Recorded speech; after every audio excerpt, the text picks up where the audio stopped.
నమస్తే, welcome to speed news.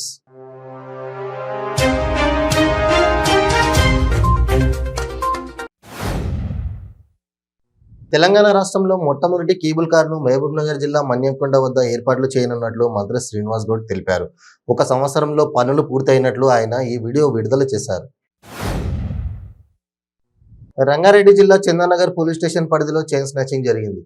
Lingampalli Hooda trade సెంటర్లో నడుచుకుంటూ వెళ్తున్న మహిళ మెడలో నుంచి ద్విచక్ర వాహనంపై వచ్చిన 2 దుండగులు చైన్కు లాక్కెళ్లారు. బాధితురాలు రాజశ్రీ స్కూల్లో పిల్లలకు లంచ్ బాక్స్ ఇచ్చి మార్కెట్లు వెళ్తున్నప్పుడు ఈ ఘటన జరిగింది.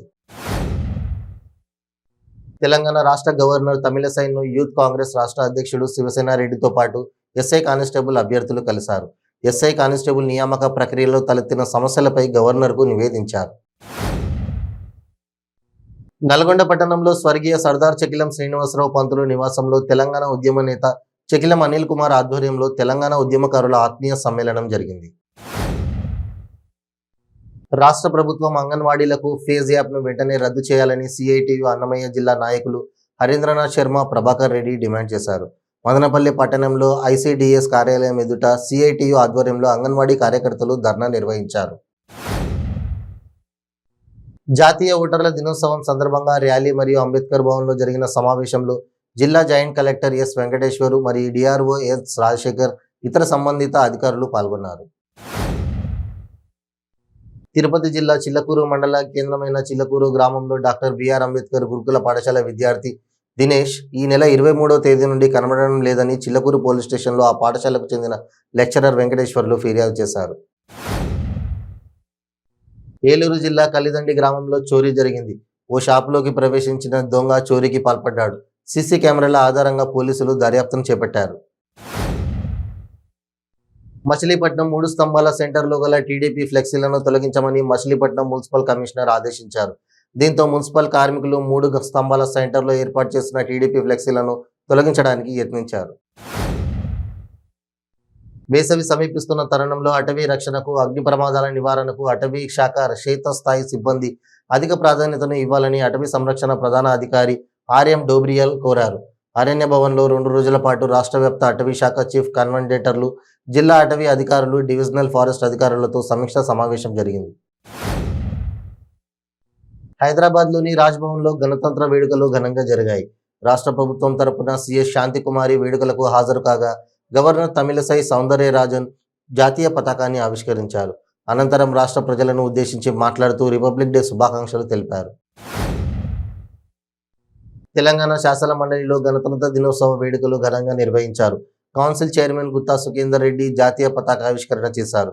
అసెంబ్లీ ఆవరణలో ఉన్న మహాత్మా గాంధీ, అంబేద్కర్కు పూలమాల వేసి council chairman Gutha Sukhender Reddy, speaker Pocharam Srinivas Reddy నివాళులు అర్పించారు.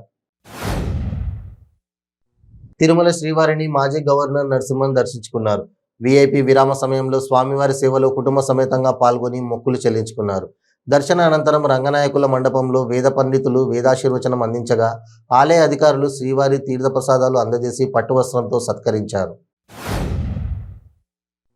అనకాపల్లి జిల్లాలో మొట్టమొదటిసారిగా 13వ జాతీయ ఓటర్ల దినోత్సవం సందర్భంగా అనకాపల్లి రింగ్ రోడ్ జంక్షన్ నుండి 4 రోడ్ల జంక్షన్ వరకు ఆశా వర్కర్లు, అంగన్వాడీ టీచర్లు, విద్యార్థులతో ర్యాలీ నిర్వహించారు.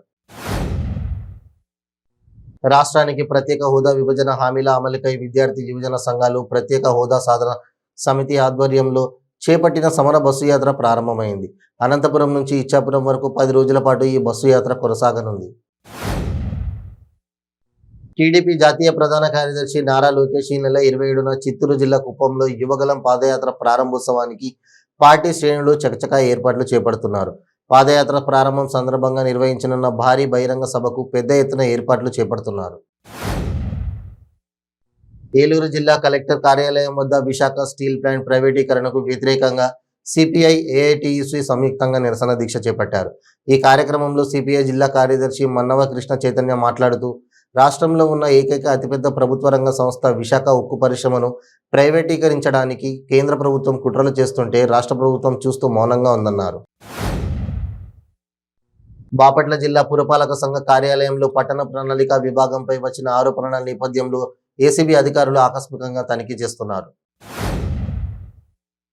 తాడేపల్లి కనకదుర్గమ్మ వారధి వద్ద జనసేన అధినేత పవన్ కళ్యాణ్ ఎంట్రీ జాతరను తలపించింది. విజయవాడ కనకదుర్గమ్మ ఆలయంలో వారాహికి ప్రత్యేక పూజల అనంతరం మంగళగిరి పార్టీ కార్యాలయానికి పవన్ వారాహితో సహా బయలుదేరారు. ప్రకాశం జిల్లా అద్దంకి పట్టణంలో కల్తీపాలు కలకలం రేపింది.